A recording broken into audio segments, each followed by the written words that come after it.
Pero creo que es muy importante que nosotros entendamos el juicio en el gran trono blanco. Tiene importancia en nuestra vida, porque eso nos deja pensar, eso nos hace pensar en las cosas que Dios piensa. Entonces, Dios es misericordioso, Dios es amoroso, es bondadoso, pero es justo. Y Él dice que su justicia no tiene preferencias, porque si no, no sería justicia. Y nosotros cuando pensamos en Dios, pocas veces pensamos en los juicios de Dios. Y es parte de su justicia. Juicio es parte de una justicia. Si no hiciera juicios, no sería justo. Entonces, nos cuesta trabajo pensar en el juicio. Y cuando pensamos en el juicio final, yo tengo que confesar, para mí es muy difícil saber que hay personas como nosotros que por no haber creído a Dios, o sea, lo hizo mentiroso, eso lo va a llevar a un juicio de condenación por toda la eternidad. No es por 10 años, 20 años o 50 años o 100 años en una cárcel. Es por toda la eternidad. Eso no, en mi mente yo no lo puedo computar claramente, pero yo acepto la palabra de Dios como es, así. Y yo digo, Señor, eres justo y eres bueno. Entonces el tema de hoy, yo lo voy a llamar así, el fin y el comienzo. Parece que fuera contradictorio, ¿no es cierto? Pero quiero que sepamos que lo terrenal, lo que estamos viviendo ahorita, tiene un término. Ese es el fin, lo terrenal, hasta esta tierra pasará. Habrá una nueva tierra que no tiene nada que ver con lo que hoy conocemos como la tierra. Habrá una nueva tierra sin ningún tipo de relación con el pecado. Nosotros no habitaremos en la tierra, estaremos en los cielos.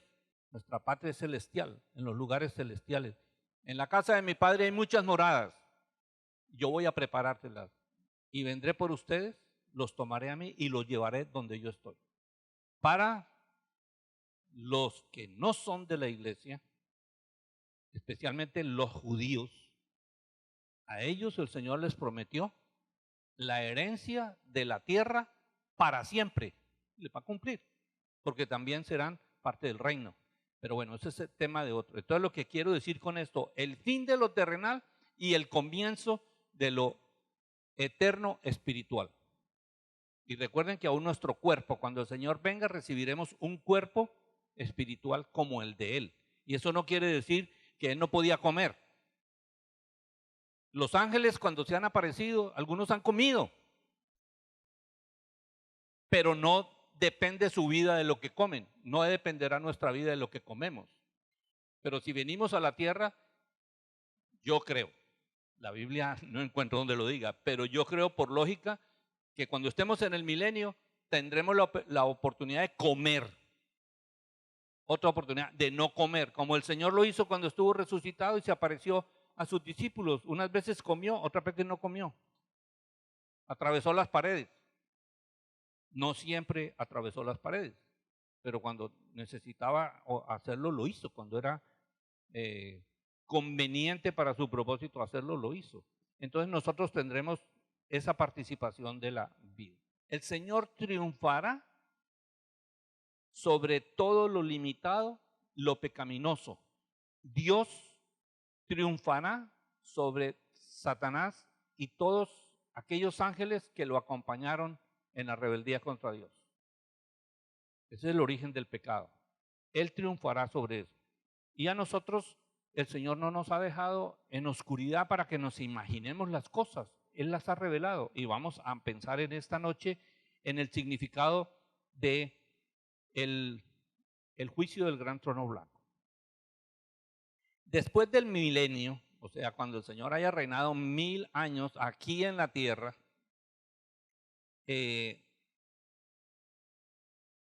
Satanás será suelto por un poco de tiempo, porque necesita que se Dios necesita que se cumpla algunas cosas de las cuales Él habló. Y Él permitirá que Satanás haga cosas por un poco de tiempo con la humanidad como siempre quiso hacerlas. O sea, no tendrá límite. La Biblia no dice cuánto tiempo será pero Satanás será suelto de su prisión, que estuvo 1000 años prisionero, no podía actuar en la tierra, y el Señor le permitirá que con todos los que no creyeron durante el milenio, que yo no me lo puedo imaginar, el Señor presente, glorificado, Dios en la carne aquí en la tierra, y hay a quienes no lo aceptan. No me cabe en la cabeza, pero la Biblia dice que así será. Para esas personas, antes del juicio del gran trono blanco, el Señor permitirá a Satanás que haga con ellos lo que ellos siempre quisieron que Satanás hiciera con ellos. Ese es parte del juicio y la justicia de Dios para que se cumpla eso.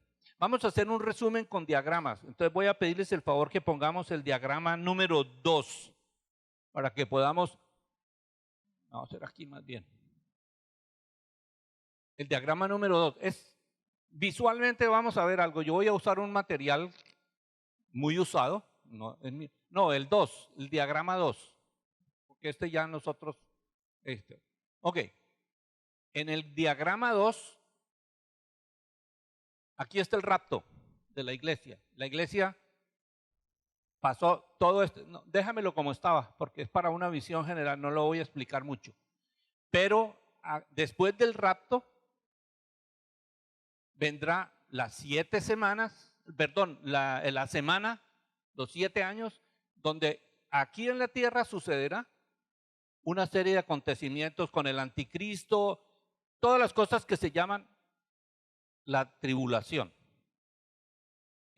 Mientras que en los cielos, ya nosotros vimos la vez pasada, el tribunal de Cristo, la presentación de Cristo nos presentará al Padre, será la adopción, las bodas del Cordero y luego la venida gloriosa, donde el Señor pondrá sus pies en el monte de los olivos. Recuerden que la Biblia dice que se partirá en 2. Vendrá un juicio, porque todas las dispensaciones terminan con un juicio. La dispensación de la ley terminó con un juicio. ¿Quién fue juzgado? El Señor Jesucristo. El juicio hecho en la cruz. Y terminó la dispensación de la gracia. Empezó otra dispensación. Perdón, la dispensación de la ley. Empezó otra dispensación. La dispensación de la gracia. ¿Con qué terminará? El arrebatamiento de la iglesia. ¿Qué juicio se hace ahí? El tribunal de Cristo en los cielos. Empieza otro tiempo de dispensación para el pueblo judío sobre la tierra, donde ellos creerán en el Señor como su Salvador personal, pero también de las naciones, los que estén vivos durante esos 7 años. Termina con la venida del Señor. Habrá un juicio. ¿Cuál juicio? El juicio a las naciones. El Señor reunirá a las naciones y los que no hayan creído en el Señor hasta este momento morirán. Irán para esperar el juicio del gran trono blanco. Y todos los que no creyeron en el Señor durante el tiempo de la iglesia y en el Antiguo Testamento han muerto y están esperando hasta la resurrección para el juicio del gran trono blanco. ¿Ok? Muy bien. Luego viene el milenio. Y el milenio termina con un juicio. ¿Cuál es el juicio? El gran trono blanco, que es el juicio de condenación. Pongamos el diagrama en número 3. Reino milenial de Cristo. 1000 años. El tiempo de la tribulación termina con el juicio de las naciones. Los que son creyentes, ¿quiénes son? Acuérdense, de los judíos por lo menos 144,000, 12,000 de cada tribu. Y todos los de las naciones que hayan creído al Señor. ellos siguen con el milenio. Son creyentes. Así como se salvaron la familia de Noé, que fue creyente, y el Señor volvió a repoblar la tierra. El Señor, todos estos 1000 años, la tierra se poblará con los hijos de los creyentes de la gran tribulación. Porque pasarán a vivir 1000 años. Mientras tanto, el pueblo de Israel será restituido, etcétera, etcétera. Los que no son creyentes mueren y van al juicio del gran trono blanco. ¿Ok? 1000 años, 10 siglos. De tal manera, si les parece que hemos vivido mucho, son 1000 años. El número 4. Esto es solamente para tener una idea. Termina el tiempo del milenio. Entonces viene el juicio del gran trono blanco. ¿Quiénes? Aquí resucitan. ¿Quiénes? Todos los incrédulos, los que van a ser condenados. Y allí sabrán por qué van a ser condenados. Luego, el tiempito que el Señor permite a Satanás, no, es aquí. Aquí es donde está lo que hablamos de Satanás, un tiempo. Luego del gran juicio del trono blanco, viene el tiempo de la eternidad. ¿Qué será allí? Nueva tierra, nuevos cielos. Allí es cuando el Apocalipsis habla de la Nueva Jerusalén. Algunos piensan que la Nueva Jerusalén es la iglesia. No. La Nueva Jerusalén es la Nueva Jerusalén. Nosotros no somos la Nueva Jerusalén. Nosotros somos los hijos de Dios. La Nueva Jerusalén será la tierra nueva. Y ese habla del pueblo de Israel y aquellos que creyeron en el Señor durante el milenio. Ok, entonces hablemos del milenio. Yo sé que aquí pueden quedar muchas dudas, pero los invito a que ustedes retomen el tema, lo estudien, le pregunten al Señor. Necesitamos revelación de las cosas de Dios, no solamente tenerlas en la cabeza, sino tenerlas en nuestro corazón, es nuestra convicción, porque eso define nuestra vida, define nuestro ministerio, define la relación de unos con otros. Un mismo Señor, una misma fe, todos vamos creciendo en la fe, pero necesitamos tener unanimidad para poder hacer la obra de Dios. Muy bien, Apocalipsis 20 del 7 al 10. Cuando pasaron los 1000 años, cuando los 1000 años se cumplan, Satanás será suelto de su prisión, saldrá a engañar a las naciones que están en los 4 ángulos de la tierra, Gog y Magog, habla de todas las naciones, a fin de reunirlos para la batalla, el número de los cuales es como la arena del mar.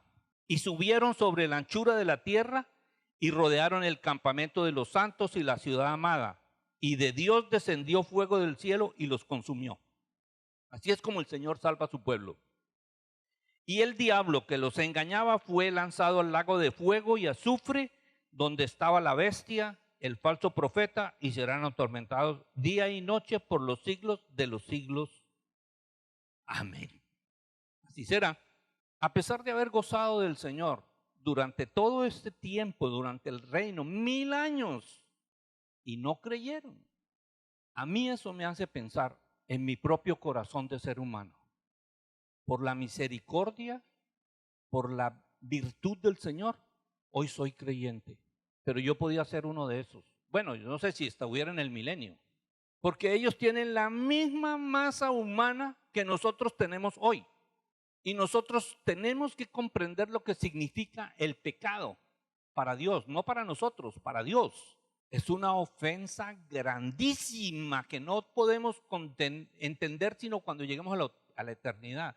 La ofensa no es robar, la ofensa no es desordenarse sexualmente. Eso muestra nuestra iniquidad. La ofensa es nuestra rebeldía contra nuestro Dios, que merece dedicación, honra, confesar que Él es el Señor. Y nosotros, por nuestro corazón pervertido, heredado de Adán, merecíamos ser condenados eternamente, pero por su gracia y su misericordia, desde antes de la fundación del mundo nos conoció, y a los que conoció nos llamó, a los que llamó justificó, a los que justificó glorificó.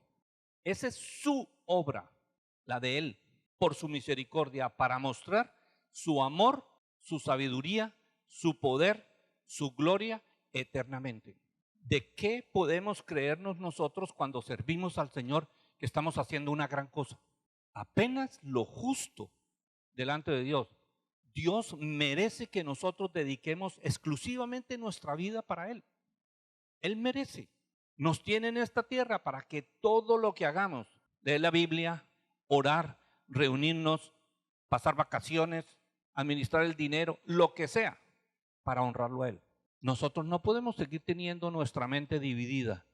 No, es que cuando llego aquí, el lugar santo donde yo adoro al Señor, y cuando salgo de aquí, entonces yo hago de mi vida lo que a mí me parece. Y a veces hacemos cosas como si todavía perteneciéramos al mundo. No afecta nuestra salvación. Yo lo que estoy tratando de mostrarles, de compartirles, es que adorar al Señor, servir al Señor, buscar al Señor, dedicar nuestra vida al Señor, es una honra que Él merece. Nos santificó, nos justificó, nos glorificó. O sea, no tenemos que hacer nada para ganar esto. Fue gratis.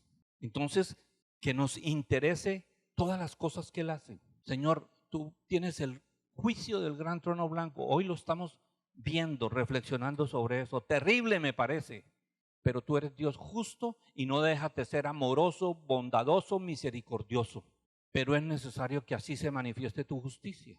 Y por eso yo te honro. El juicio final, que nosotros llamamos juicio final, es ese juicio que la Biblia habla del juicio del gran trono blanco. Apocalipsis 20, 11 al 15. Vi un gran trono blanco y al que estaba sentado en él, de delante del cual huyeron la tierra y el cielo, ya no están, así como los conocemos hoy. Y ningún lugar se encontró para ellos. Y vi a los muertos, grandes y pequeños, de pie ante Dios. Y los libros fueron abiertos. Y otro libro fue abierto, el cual es el libro de la vida.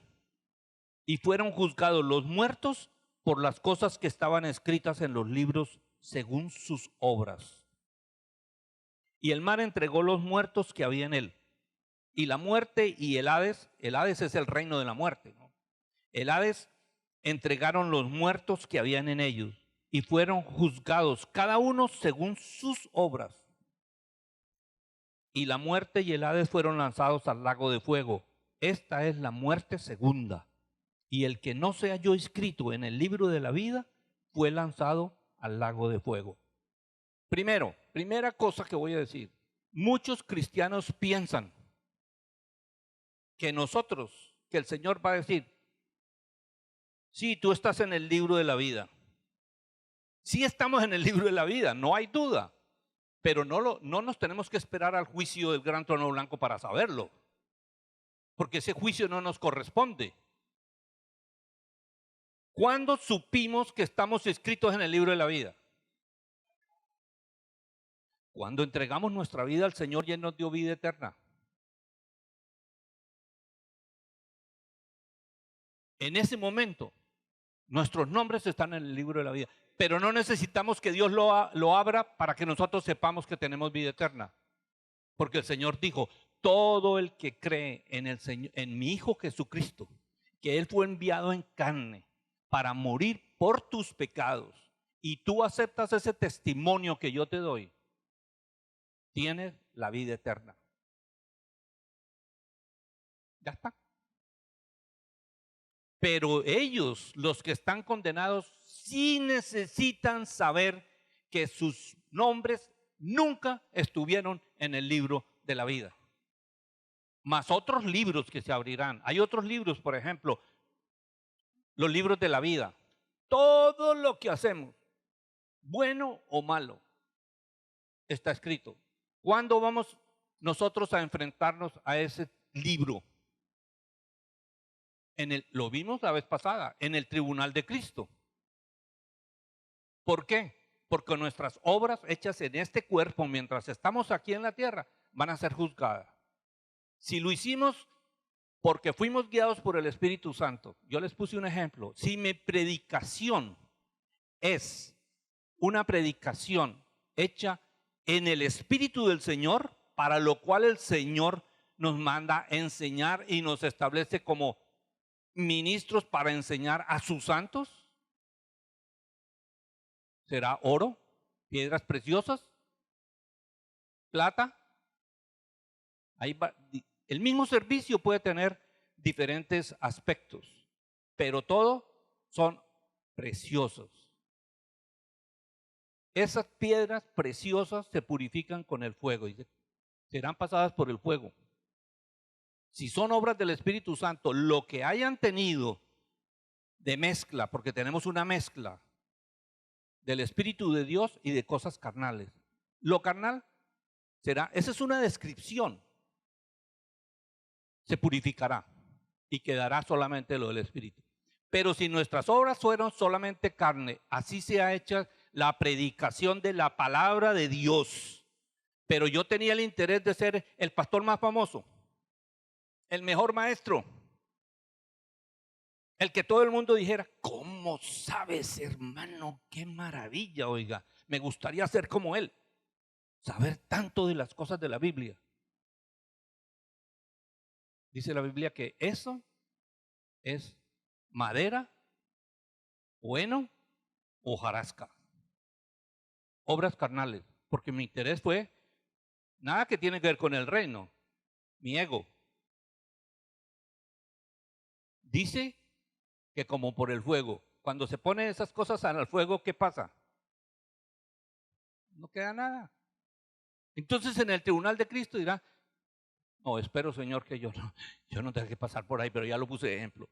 Señor dirá, mira, tu predicación fue como el heno. No te queda nada. Ya recibiste los aplausos cuando estabas en la tierra. Ya te dijeron que era el mejor maestro, pero aquí no tienes nada. Ya recibiste tu premio, yo no tengo nada para darte. Pero el que le pase eso, dice la Biblia, ya lo leímos la vez pasada, será salvo como por el fuego. No está hablando ni de pérdida de la vida eterna ni de condenación, sino de premiación, el tribunal de Cristo. Pero en el gran trono blanco no será así, porque ahí no habrá premiación. Ahí habrá solamente condenación.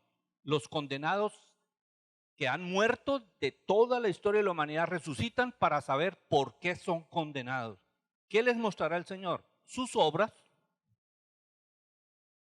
Sus obras. Y les dirá, y en el libro de la vida nunca estuviste escrito. Algunos del pueblo de Israel, destinados para la salvación, dice la Biblia, tampoco lo vamos a estudiar hoy, dice que sus nombres fueron borrados del libro de la vida y por lo tanto están condenados. Aunque Dios los eligió como su pueblo para salvación, para mostrar las virtudes de Cristo Jesús, de él a ellos se les dieron los profetas, se les dio la ley, todo lo que Dios tenía sobre esta tierra como bendición para relación con él, se les dio a ellos. Y algunos no quisieron aceptarlo. Eso es como cuando se hace una lista de invitados y salen 200 y uno dice, no puede 200 sino 100. ¿Tiene que borrar 100? Y alguien dice, ¿tú estás invitado? Pues yo creo que sí. Espérese, yo confirmo. ¿A mí me invitaste a tu fiesta? No. Yo sí te consideré, pero me tocó borrarte.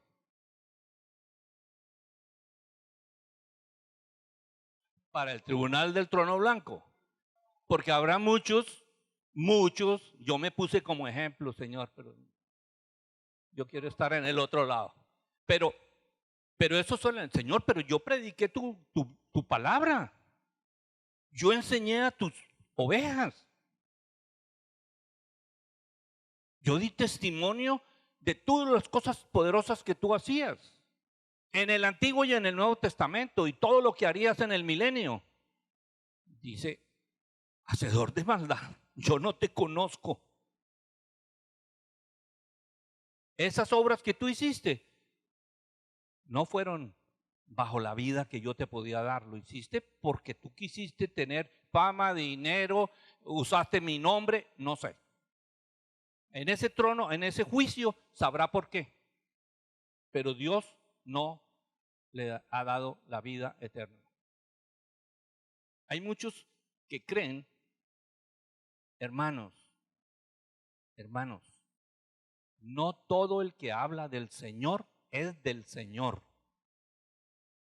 Si eso no fuera cierto, el Señor no le habría dado a la iglesia discernimiento para que sepa de qué espíritu está hablando el que está hablando. Lo que pasa es que nosotros no hemos aprendido a ejercitarnos en todo lo que Dios nos da como capacidad para vivir la vida de Él sin problemas. No nos tomamos el tiempo, no nos tomamos la seriedad que tiene la vida a la cual el Señor nos ha llamado. Venimos de un trasfondo religioso donde pensamos, no, pues si yo digo que en el nombre de Jesús, es en el nombre de Jesús y tiene todo el poder para hacerlo. Los demonios también usan el nombre de Jesús. Tanto que Satanás se hace pasar por Jesús. Tanto que uno de las trinidad demoníaca suplantará al Señor. Y habrá muchos que le creerán, empezando por los judíos que no conocen del Señor y dirán, ese es nuestro Redentor. Oh, sorpresa la que van a llevar. Pero bueno, esa no es la predicación. Me emociono, pastor, porque es que eso es muy tenaz. Ok, en ninguna parte en la Biblia dice que habrá una segunda oportunidad. No habrá una segunda oportunidad. Algunos piensan que después del gran juicio, y tienen enseñanzas en las iglesias del Señor, enseñanzas acerca que después del juicio del gran trono blanco, habrá algunos, incluyendo a Satanás, que tendrán oportunidad de arrepentirse. La Biblia no muestra una segunda oportunidad después de la muerte segunda. No hay nada que hacer. Todo está cumplido. Y por eso la Biblia sí habla de una nueva creación. Muy bien. Observemos algunas cosas interesantes de este juicio. El juzgado, porque todo juicio hay un juzgado, hay un juez y hay unas evidencias. ¿Cuál es el juzgado? A ver, echen.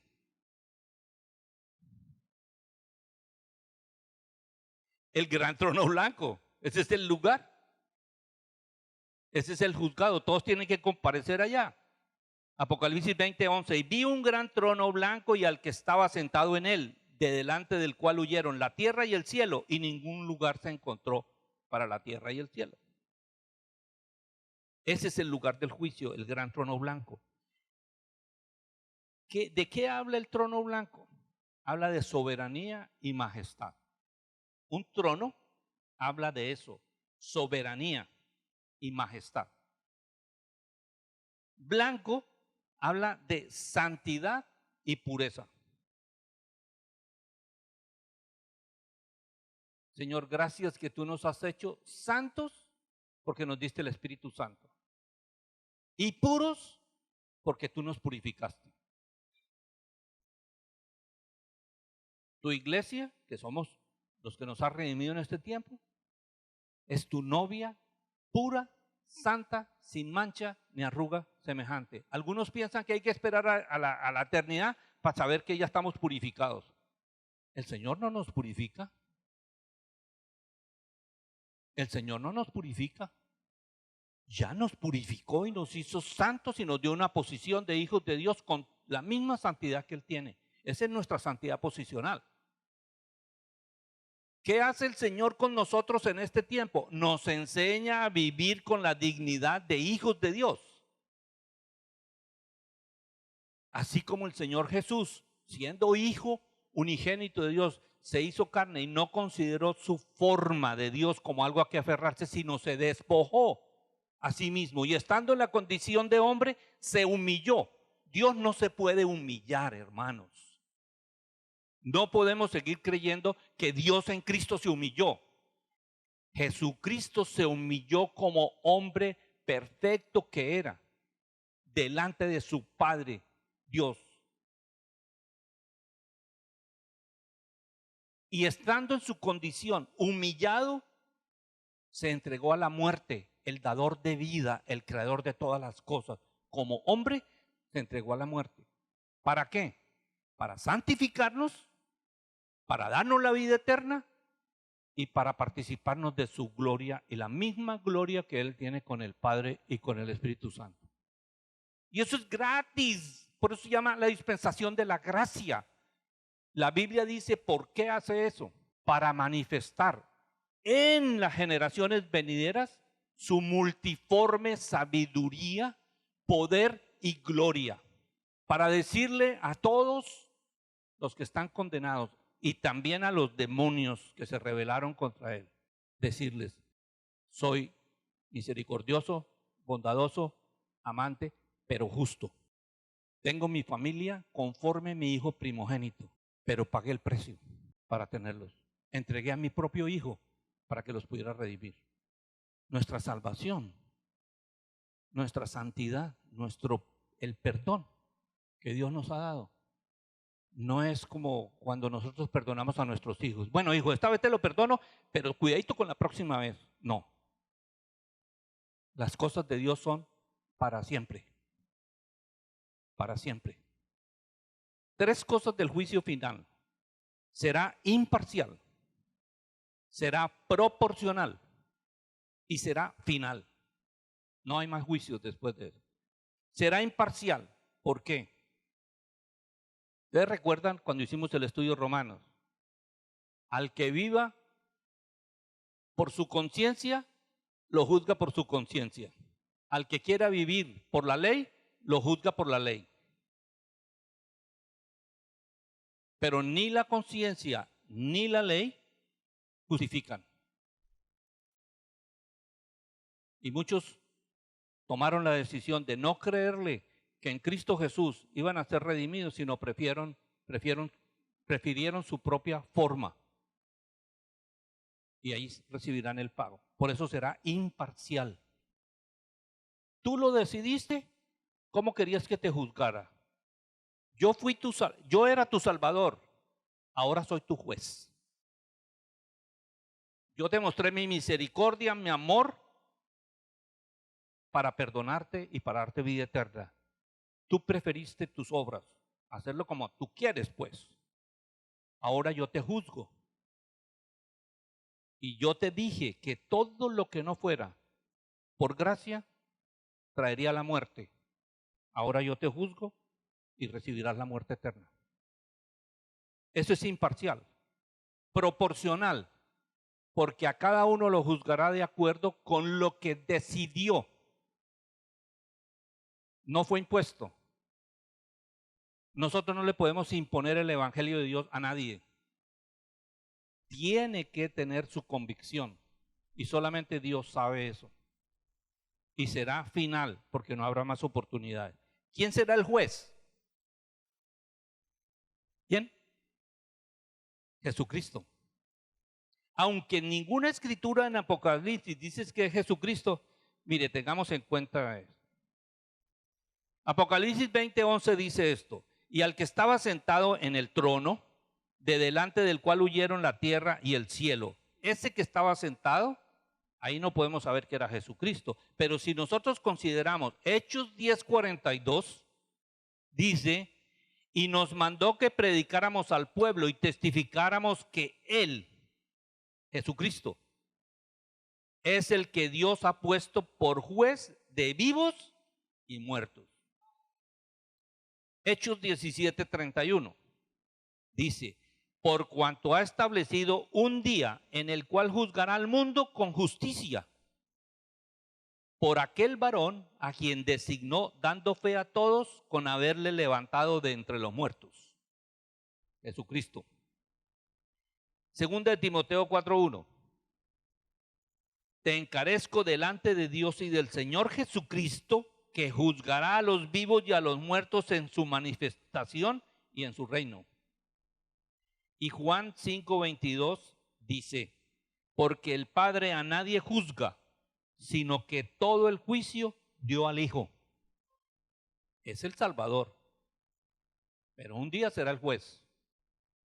Gracias a Dios que nosotros, por la misericordia de Dios y la gracia de Dios, optamos por nuestro Salvador.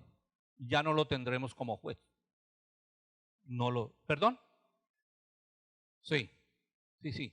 Cuando vino como Salvador, no vino para juzgar a nadie.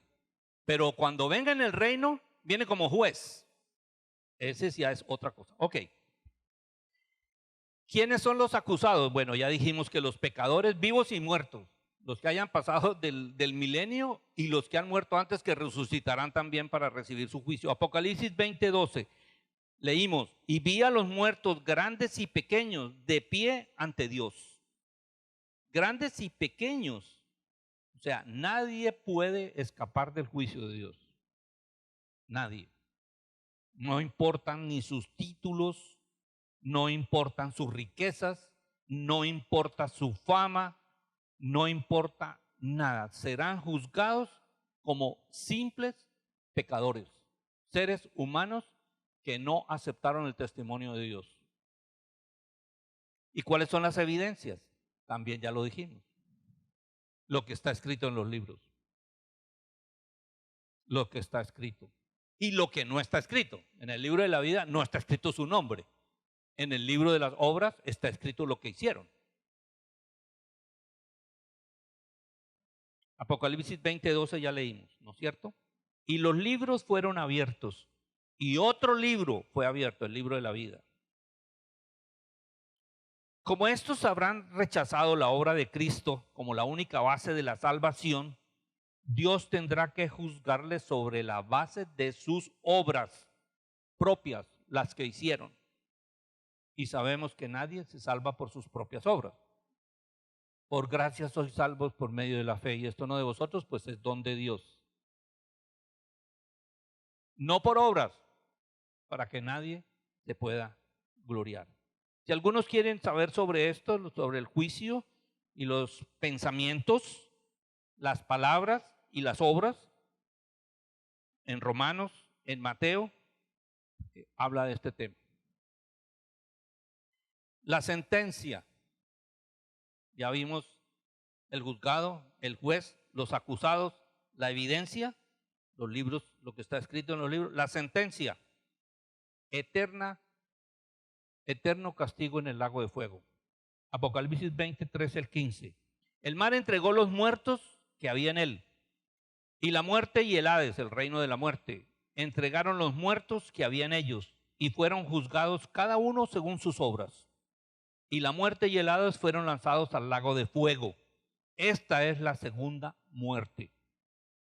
Y el que no se halló escrito en el libro de la vida fue lanzado al lago de fuego por toda la eternidad. Toda la eternidad. Si a ti te gusta hablar de Dios con estos temas, te voy a pedir un favor, es mi beneficio.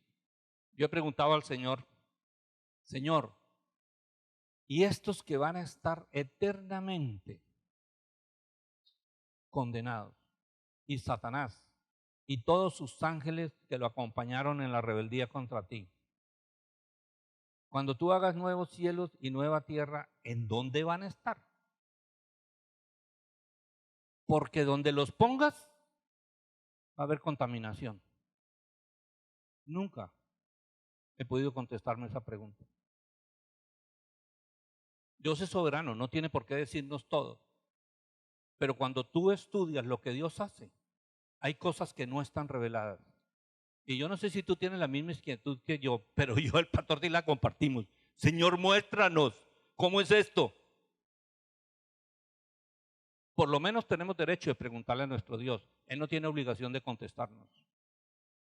Ya llegará el día, la Biblia dice que cuando entremos en la eternidad con Él, nos conocerá como somos y nosotros lo conoceremos a Él tal cual es. Todas las cosas nos serán descubiertas. Hay muchas cosas que el Señor no ha manifestado para nosotros. Muchas cosas de estas me imagino que se las reveló a Pablo, pero selló sus labios para que no las revelara. Pero eso nos muestra cuán, a pesar de que nosotros tengamos tanta comunión con el Señor, tengamos tanto en conocimiento acerca de sus planes, tengamos tanta sabiduría, lo que consideremos que es tanto, comparado con lo que en verdad es Dios,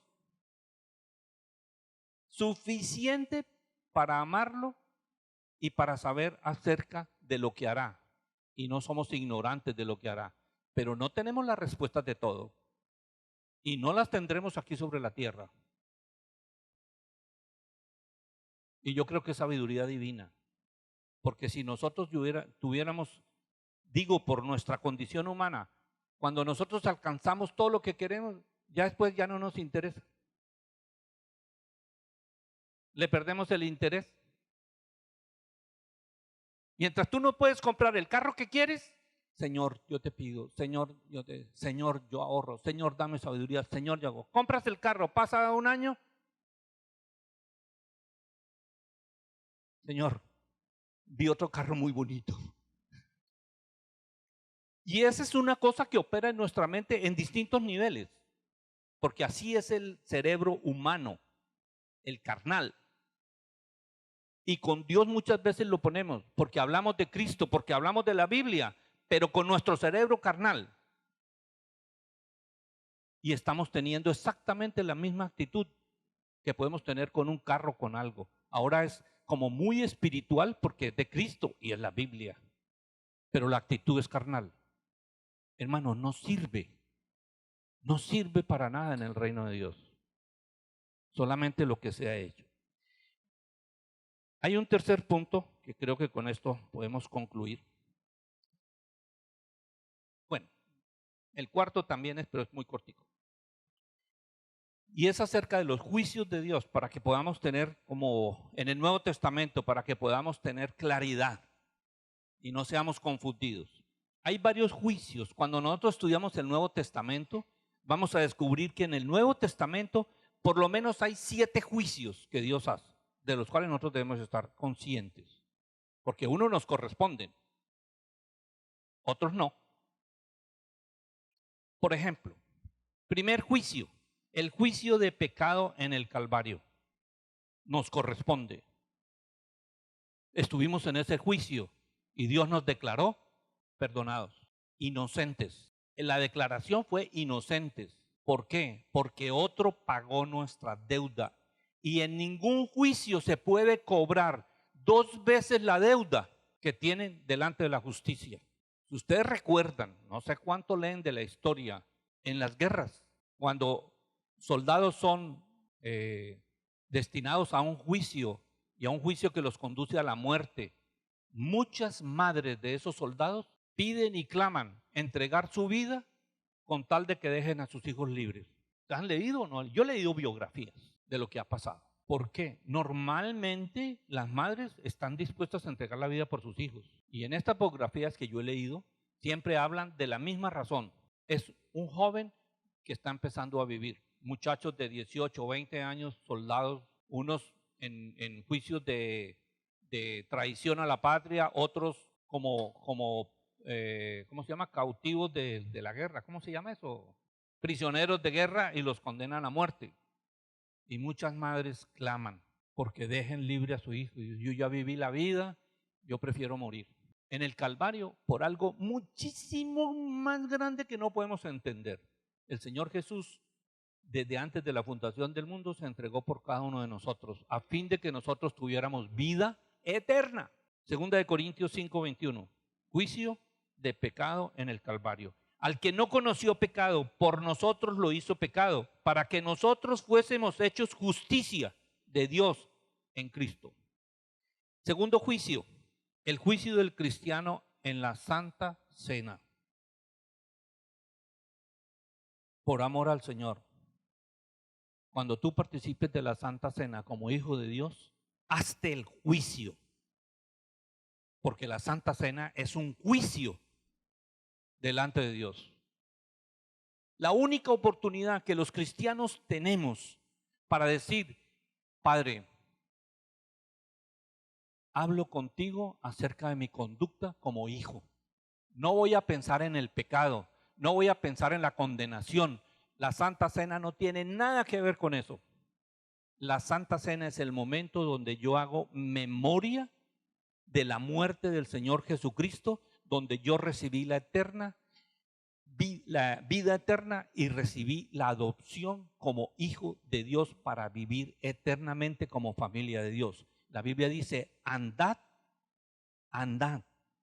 sabiamente con la dignidad de hijos que tienes. Y el único momento donde yo puedo examinar mi dignidad como hijo de Dios delante de mi Señor y de la comunidad es en la Santa Cena. La Santa Cena no es una simple memoria. Sí hacemos memoria del Señor, pero en relación con el cuerpo de Cristo. No es individual. Es donde yo digo, Señor, aquí está representado tu cuerpo. Yo cojo el pan y yo confieso. Así como tú me pediste que lo hiciera, que me juzgue en mi actitud de hijo y de hermano. Debo mi vida a ti y mi vida al cuerpo de Cristo. Hago memoria de lo que tú hiciste por mí y yo digo, Señor, no he sido fiel en lo que me pusiste a hacer. Perdóname. Y si mi hermano tiene algo contra mí y yo lo sé, tengo que arreglar con mi hermano. Si yo no hago eso, dice la Escritura, ustedes se la conocen de memoria.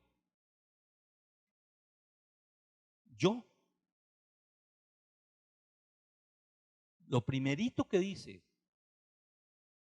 que yo, la palabra, no me acuerdo la palabra, es decir, no dice que soy indigno del cuerpo de Cristo, sino dice, como juicio,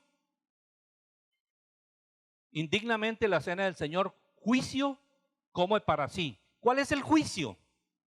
No es la condenación eterna porque soy salvo.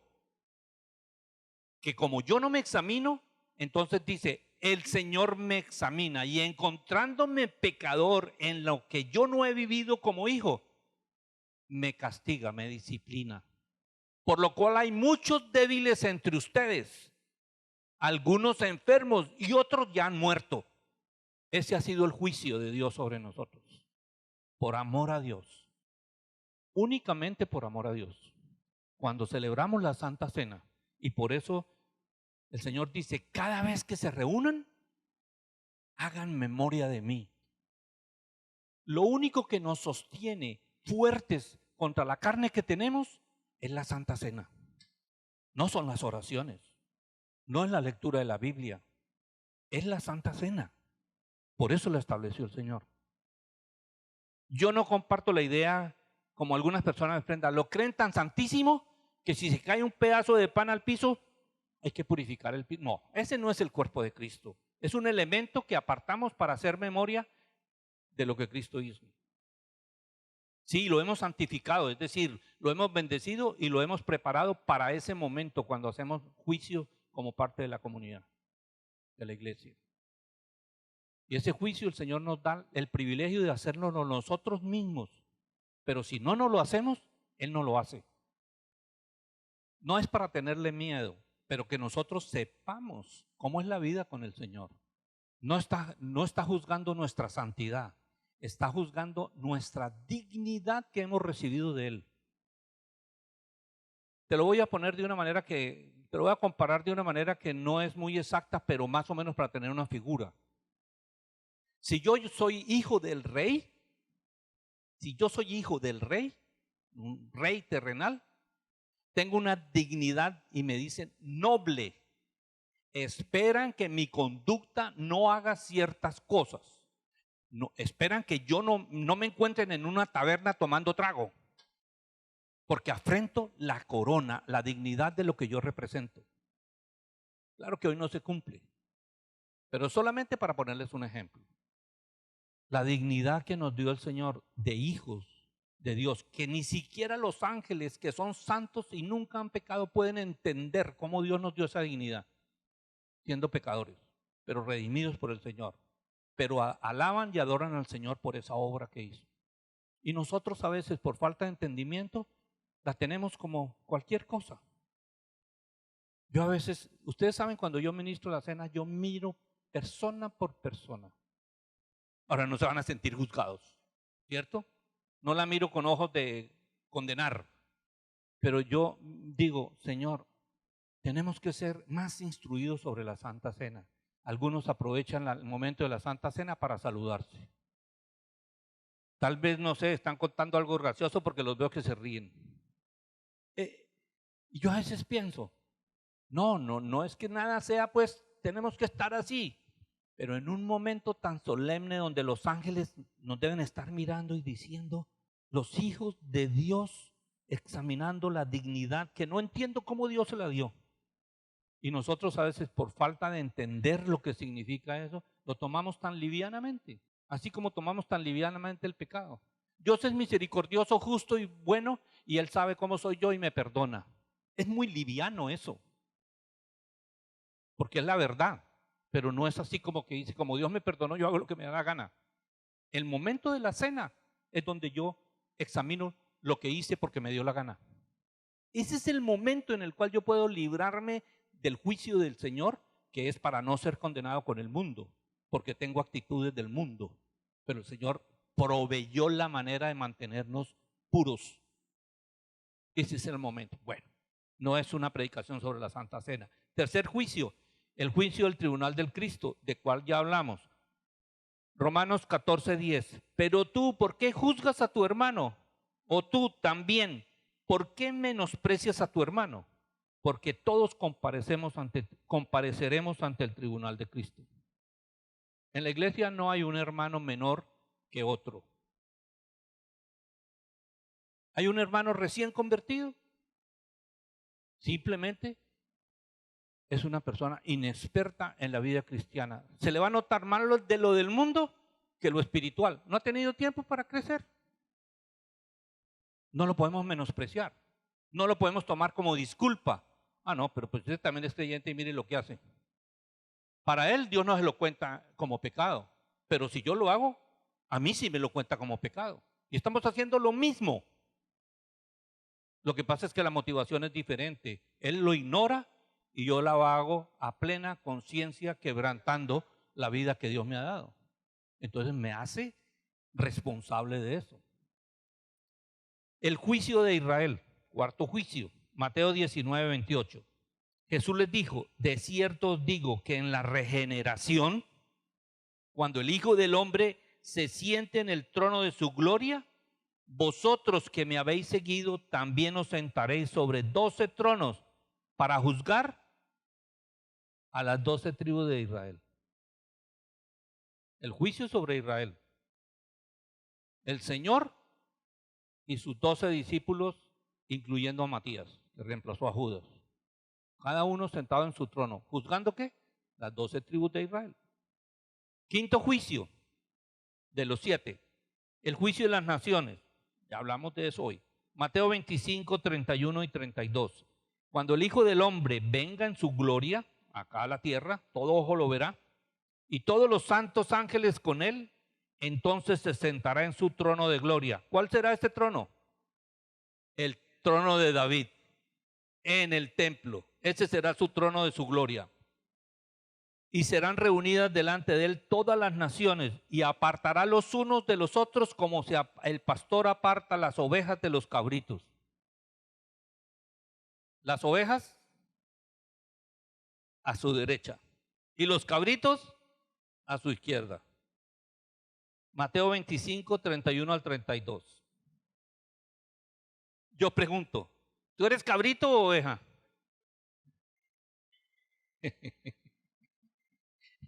Pero este no será tu juicio, no te preocupes. Estaremos en el tribunal. El único juicio al cual vamos a comparecer de aquí en adelante es el tribunal de Cristo, que es para los premios. No hay otro. Sexto, el juicio del gran trono blanco, que ya hablamos de eso, ¿no es cierto? Y séptimo, el juicio de los ángeles caídos. Todos los ángeles que se rebelaron. ¿Alguien sabe cuánto es el número? Eso sí, la tercera parte de los que Dios creó. Los ángeles no se reproducen. De tal manera que si el Señor creó, pongámosle cualquier número, 30 millones de ángeles, ¿cuántos se rebelaron? 10 millones. Esos con Satanás serán juzgados. Judas 6. Y a los ángeles que no guardaron su dignidad, sino que abandonaron su propia morada de gloria que Dios le dio, los ha guardado bajo oscuridad en prisiones eternas para el juicio del gran día, el juicio del trono blanco. Entonces ya saben cuándo van a ser juzgados los ángeles, ¿no?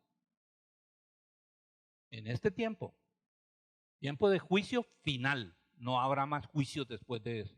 Muy bien, entonces quiero terminar con esto. Después del gran trono blanco empieza la eternidad. El mundo como lo conocemos, ya no existirá. Llegó a su fin. Y los cielos no los conocemos, los conoceremos cuando estemos en las bodas del Cordero, en todos estos eventos, entremos en los cielos. Pero esos cielos, así como los conozcamos, también van a ser cambiados al final del milenio. Nuevos cielos, nueva tierra. Primera de Corintios 15, 24 al 28. Luego el fin, después del trono blanco. Primera de Corintios 15, 24 al 28. Luego el fin, cuando entregue Jesucristo el reino al Dios y Padre, cuando haya suprimido todo dominio, toda autoridad y potencia, porque preciso es que Él reine hasta que haya puesto a todos sus enemigos bajo de sus pies. Y el postrer enemigo que será destruido es la muerte, porque todas las cosas las sujetó debajo de sus pies. Y cuando dice que todas las cosas han sido sujetadas a Él, claramente se exceptúa aquel, el Padre, que sujeta a Él todas las cosas, a Cristo. Pero luego que todas las cosas estén sujetas a Jesús, entonces también el Hijo mismo se sujetará al que le sujetó a Él todas las cosas, para que Dios sea todo en todos. Eternidad. Así será como Dios restaurará el universo entero que Él creó en Cristo Jesús.